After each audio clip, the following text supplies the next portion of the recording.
Boa tarde, quarto ano, tudo bem? Espero que vocês estejam bem. Nessa semana é uma semana curtinha, mas a gente tem todos os dias atividade, conforme o nosso calendário mesmo. Então você acompanha lá. Houve uma modificação, mas a gente enviou pelo WhatsApp, né, o calendário com as aulas direitinho, né, a mudança que a gente fez por conta de ser uma semana mais curta, né, e por conta da gente estar também preservando ali a tia Tatiana, né, que fez uma cirurgia na boca e para quem já foi ao dentista sabe que quando a gente coloca, a gente leva a ponta, a gente tem que ter certos cuidados, né. Então vamos para a nossa aula de geografia.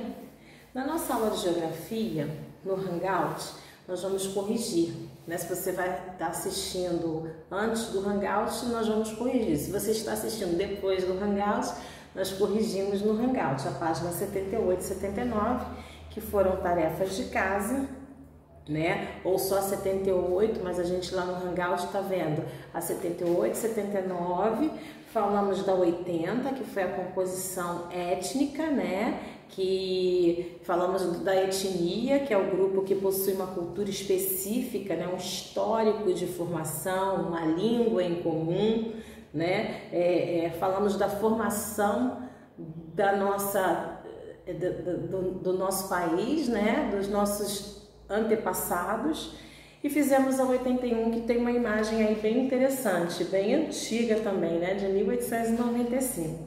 Então agora nós vamos partir da página 82, que começa com gotinhas de saber, onde a tia já colocou para vocês que quando tem gotinhas do saber no nosso livro, é porque está ampliando o nosso conhecimento, é porque está trazendo algo para contribuir, para a gente aprender de novo, né? Que está ligado ali àquela matéria e nos ajuda a entender algo mais à frente ou algo do que a gente está falando agora. Então diz assim na página 82, você pode botar a data de hoje, por favor. Você sabe qual é a importância da cultura negra para a história do Brasil? A gente já falou sobre isso em outros momentos, né? Até mesmo no livro de história. A partir da metade do século XVI, os africanos chegaram ao Brasil para trabalhar como escravos. Vimos já essa parte no livro 1, né? Parte triste da nossa história. Com eles vieram os costumes, as religiões, as tradições, uma cultura forte e diferente das que já estavam aqui, vindas dos europeus e dos índios. A união e a mistura de todos esses elementos deram origem à identidade brasileira, né? A formação do povo brasileiro. Sublinhe agora esse parágrafo. As contribuições da cultura de origem africana para a construção da personalidade brasileira são inegáveis. Elas estão em toda parte. Sublinhe esse segundo parágrafo porque ele é importante. O que isso quer dizer? Que a cultura africana, os africanos quando vieram para cá, mesmo contra a vontade deles, eles contribuíram muito para a formação do nosso povo, para a formação da nossa cultura. Tanto é que a gente já falou sobre isso em outros momentos. Existem palavras que nós utilizamos no nosso dia a dia que são palavras de origem africana, assim como tem palavras que são de origem indígena, né, e assim sucessivamente. Na nossa comida, né, tem comidas que nós fazemos, que nós nos alimentamos, que são de origem africana, que são também de origem indígena, de origem europeia. Então sublinha o segundo parágrafo. Vamos para o terceiro. Música.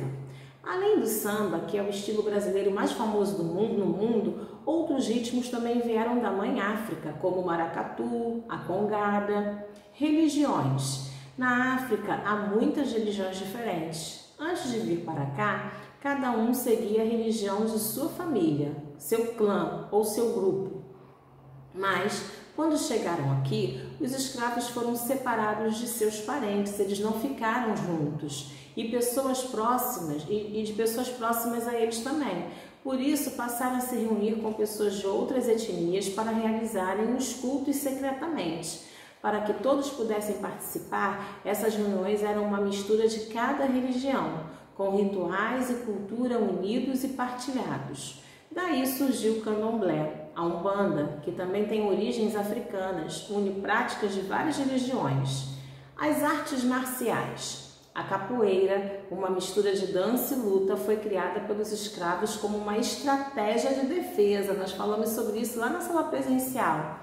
Como os treinamentos de combate eram proibidos, os escravos que conseguiam fugir, mas que eram recapturados, ensinavam aos demais os movimentos. A capoeira deixou de ser proibida no Brasil apenas na década de 1930. Então, a capoeira hoje é tida até como um esporte, mas quando chegou aqui no Brasil, através dos escravos africanos, através do povo africano, ela na verdade era uma dança, Eles caracterizaram a capoeira como uma dança para treinar a defesa pessoal, caso eles viessem precisar a utilizar no momento de fuga, de recaptura e tudo mais. Sublinhe esse parágrafo que fala de artes marciais até 1930, pode sublinhar. A língua, queridos, língua. As línguas africanas exerceram tanta influência no modo de falar do povo brasileiro que a nossa língua já é considerada diferente do português de Portugal. A maior parte das palavras que enriqueceram o vocabulário brasileiro vem do quimbundo, língua do povo banto.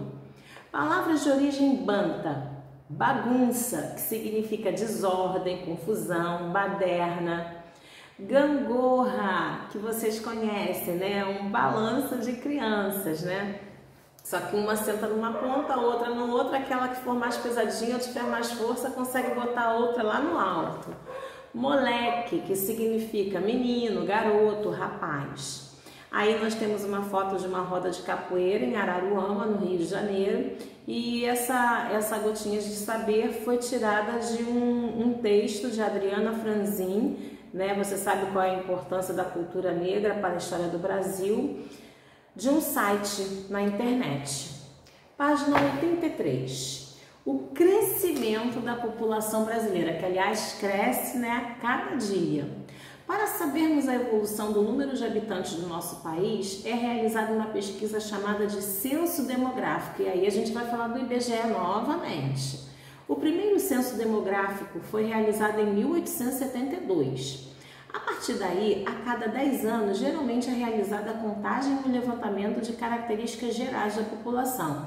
Aí a gente tem um gráfico de crescimento da população brasileira de 1872 até 2015. Ao observar o gráfico, pode-se notar que o tamanho das colunas aumentou. Você está percebendo aí, olha como é que era em 1872, 9,9. Lá em 2020, que é o ano que nós estamos, mas tia, não é até 2015? Mas eles fizeram uma estimativa. Olha a matemática dentro da geografia. Uma estimativa que em 2020 seria 212,1 milhões de pessoas no Brasil, Bem verdade que nós estamos vivendo um momento atípico, por conta aí do isolamento social, da Covid-19, muitas pessoas faleceram, mas não deixaram de nascer outras tantas pessoas. Ao observar o gráfico, pode-se notar que o tamanho das colunas aumentou. Isso quer dizer que a população sempre apresentou crescimento.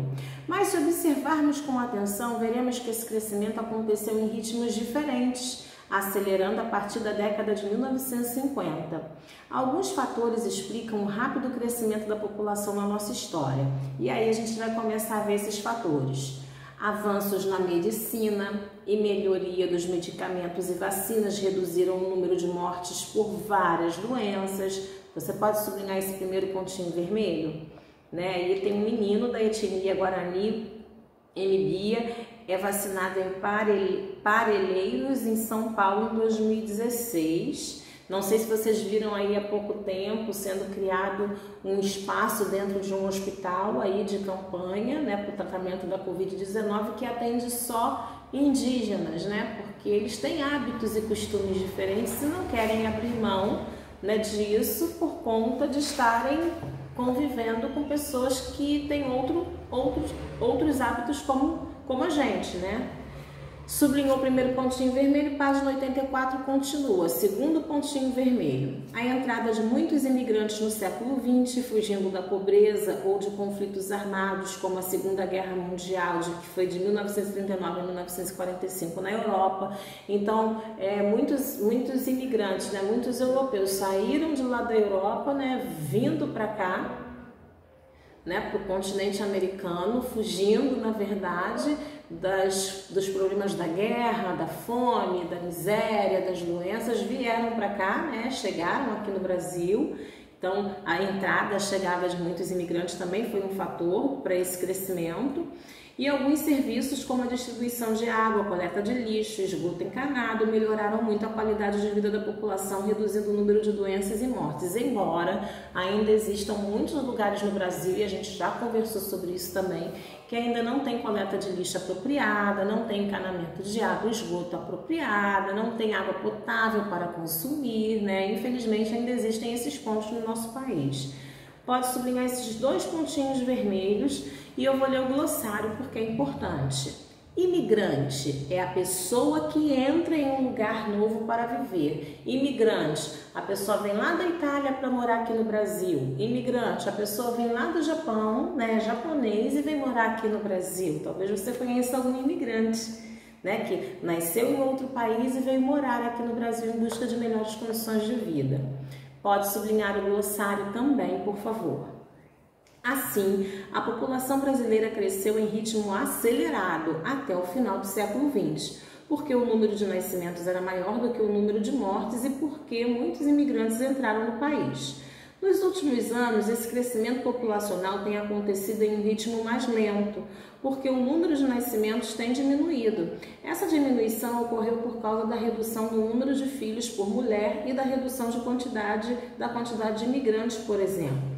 E também esse número de nascimentos tem diminuído, gente, porque a qualidade de vida depende de você ter bom emprego, né, ter condições de sustentar uma família. Então muitas pessoas têm esse cuidado, né, de não ter muitos filhos ou de não ter filho logo no início do casamento para poder se estruturar e quando vierem, né, os filhos, eles terem condições de criar e de cuidar, né, dessas crianças, desse novo ser de uma forma legal, mas de uma forma bacana, de uma forma que não venha a faltar aquilo que é essencial dentro de um lar.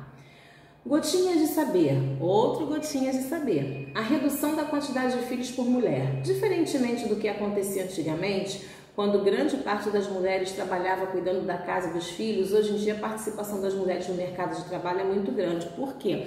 No passado as mulheres não trabalhavam muito fora. As propostas de emprego fora, né, para as mulheres eram muito poucas. Isso mudou bastante. Hoje, mulheres podem fazer as mesmas faculdades que homens, né? Existem mulheres na polícia, existem mulheres no exército, existem mulheres pilotos de avião, né?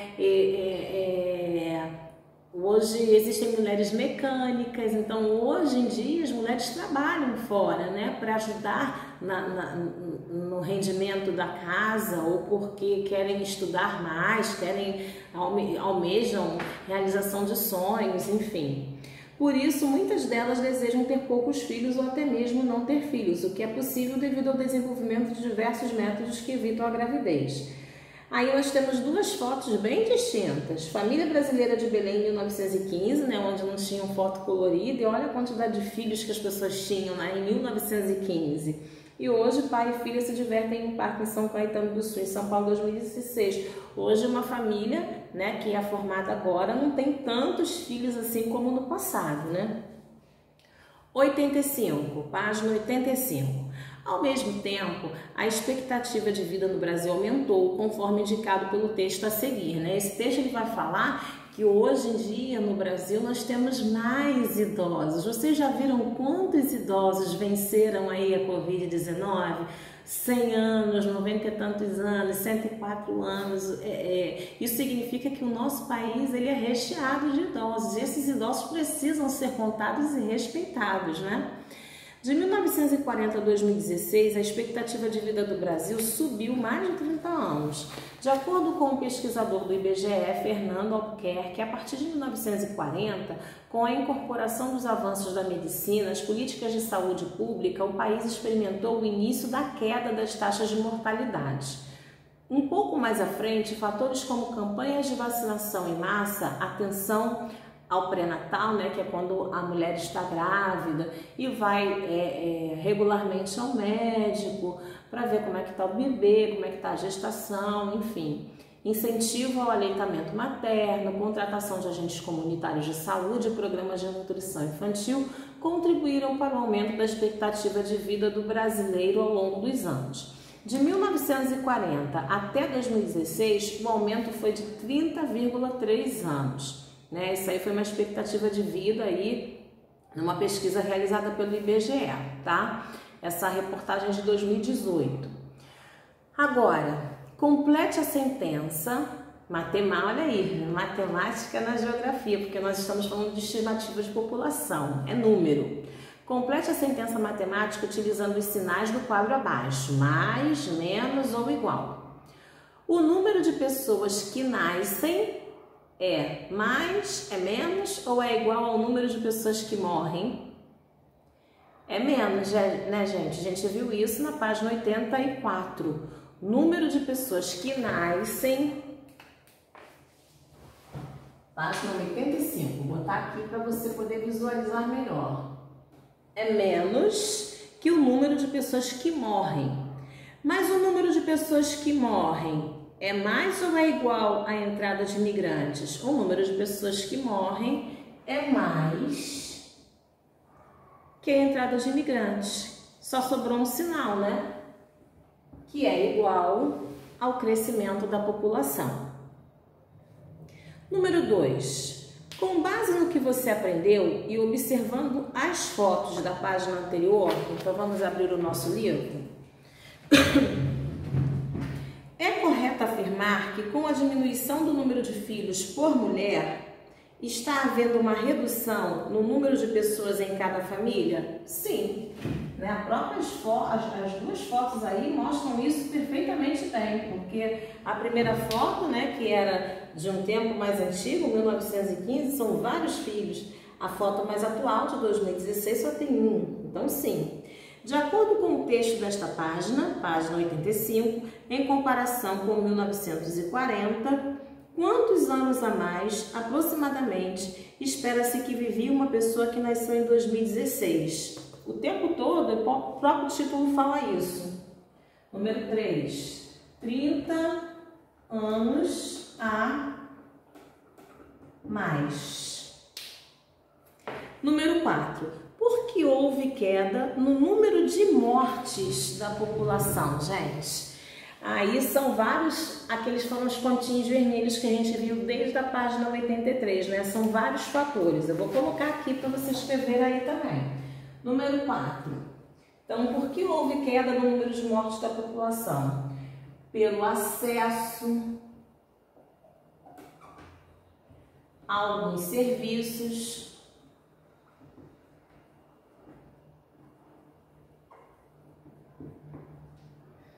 como a distribuição de água, né? Agora eu vou falar dos serviços, como a distribuição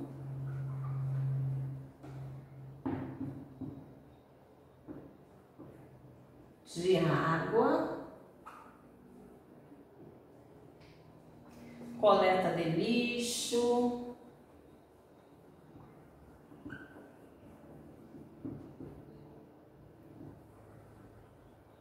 campanhas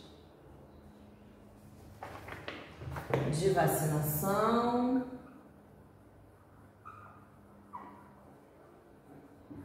etc.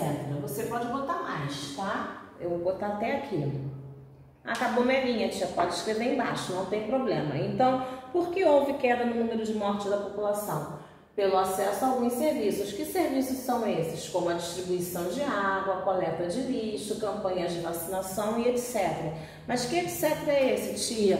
Pode ser a questão da coleta do serviço de encanamento de água e esgoto, o próprio avanço da tecnologia, melhores condições de vida e oportunidades de emprego. Aí você aumenta conforme você achar melhor aí. Pode corrigir, página 86. As pirâmides etárias. Para conhecermos melhor a realidade social de um país, devemos investigar as características de sua população. Uma das informações importantes é saber como ela está distribuída de acordo com a idade e o sexo, tanto de mulheres quanto de homens, fazendo sempre uma comparação. Por exemplo, e assim conhecer a proporção de jovens, adultos e idosos. Informações desse tipo são muito importantes para que o governo possa planejar suas ações, de acordo com as necessidades da população, sempre, né, gente? A representação gráfica que mostra essas informações é chamada de pirâmide etária. Você conhece esse tipo de gráfico? Antes de entendê-lo, observe os dois gráficos de colunas abaixo. Antes disso, sublinhe o primeiro e o segundo parágrafos, por favor, para conhecermos melhor até necessidades da população. Sublinha aí, por favor. Enquanto você está sublinhando, eu vou ali analisando o gráfico para você. Primeiro gráfico, que é o roxinho. Brasil, população de homens até 2020, estimativa, né, gente? Uma estimativa, porque esse gráfico ele foi feito em 2017, então em 2017 e 2020 ainda não tinha chegado, então eles fizeram uma estimativa aí. População de homens, ó, vai descendo, vai subindo, jovens, adultos e idosos, né, por idade. Embaixo a gente tem a idade e na vertical, aí em pezinho, é o número de homens em milhões. O gráfico verde é o de mulheres, também uma estimativa aí até 2020. A idade de jovens, adultas e idosos e o número de mulheres aí em milhões. Aconteceu a mesma coisa aí, ó. Sobe, desce. Agora abra o seu livro. Nós vamos precisar trabalhar com o nosso livro aberto nesse momento. Na página 87 tem um outro gráfico. Juntando os dois gráficos anteriores, podemos visualizar a distribuição de toda a população em uma pirâmide etária. Observe. Atenção! Observe que as colunas dos gráficos da página ao lado foram transformadas em barras neste gráfico. Na página 86, os gráficos estavam em colunas. Na página 87, os gráficos estão em barras. E a gente, nesse bimestre, nós vamos trabalhar gráficos no livro de matemática. Então, por isso que a matemática também está presente aqui em forma de gráfico em geografia, tá bom? Um livro está interligado ao outro. Então, é o mesmo gráfico, só que agora em barrinha para a gente poder comparar, né? A faixa etária e homens e mulheres aí, as estimativas. Com a pirâmide etária, é possível analisar importantes informações sobre a idade média da população, a longevidade, entre outras. Mas o que é longevidade, tia? Olha o glossáriozinho aí. É o tempo de vida, é a estimativa de tempo de vida de uma pessoa. Observando a pirâmide etária da população brasileira, podemos conhecer o número de pessoas em cada grupo de idade. Isso é muito importante para o governo planejar as políticas sociais, porque em cada fase da vida as necessidades mudam. Veja alguns exemplos a seguir. Por exemplo, no caso do isolamento social, nossa cidade está começando a abrir algumas coisas aí, mas idosos não podem estar presentes em determinados lugares que estão abrindo agora, por conta da idade, por conta da fragilidade, por conta da imunidade mais baixa. Bebês também não podem estar lá, né? Então o responsável tem que ficar em casa com o bebê. Então a questão da idade influencia muito na política, na estrutura de uma cidade, sim, tá? Sublinha, por favor, o primeiro e o segundo parágrafo aí embaixo do gráfico da página 87. Você vai sublinhar: com a pirâmide etária, até fase da vida, as necessidades mudam. Até mudam, por favor. Agora os exemplos. Para os jovens, deve-se investir em creches, escolas e universidades, né? Até mesmo da questão de oportunidade, quando o jovem já estiver próximo aí da universidade, no final do ensino médio, já saindo do ensino médio, a questão do jovem aprendiz, que a gente, né, conversou em determinado momento, é importante dar essa oportunidade para eles. Para os adultos, deve-se investir na geração de empregos para garantir que esse grupo possa receber salários para sustentar a sua família, para viver com qualidade de vida. E para os idosos, deve-se investir sobretudo na assistência médica, além de lhes garantir uma boa aposentadoria, né? Devem ter projetos destinados aos idosos também. Número 1. O aumento da expectativa de vida dos brasileiros resulta no aumento ou na diminuição do número de idosos? Gente, nós vimos o quê? Aumento, né? Então, marca um X na primeira caixinha, no aumento do número de idosos. Número 2, a resposta pessoal, porque ela começa assim: em sua opinião. A tia sempre coloca lá na resposta pessoal um norteador entre parênteses, uma direção, porque tem gente que tem dificuldade de colocar ali a sua opinião. Mas o ideal é que você olhe até o norteador, mas formule a sua resposta, a sua opinião. Ou você veja a sua opinião e vê se está dentro daquilo que a tia colocou. Em sua opinião, além de assistência médica e aposentadoria, que outras ações o governo deve planejar para a população idosa? Gente, atividades de lazer, atividades culturais, atividades que estimulem o idoso a participar para movimentar o cérebro, né, como campeonato de cruzadinha, para que eles não se sintam assim isolados, para que eles não se sintam sozinhos e para que o cérebro esteja em movimento para evitar até doenças próprias da idade mesmo, né? Então a tia norteou essa questão aí, mas você coloca a sua resposta pessoal, por favor.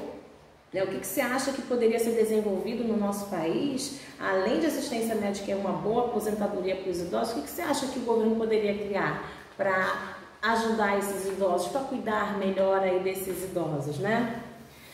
A página 88, você pode corrigir, tá? 87. A página 88, ela começa o para praticar do módulo 6. Quando a gente chega no para praticar, já é a fixação da aprendizagem. Então, a página 88 nós vamos fazer agora e a 89 será para casa. A 89 é o vamos testar, que você vai ler e vai marcar as respostas certas.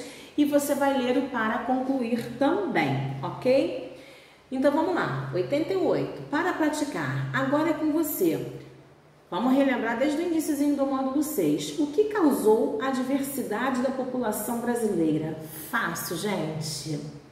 A mistura de grupos étnicos, né? Como que grupos? Indígenas, africanos e europeus. Então, a número 1 foi a mistura de grupos étnicos. Étnicos se escreve assim.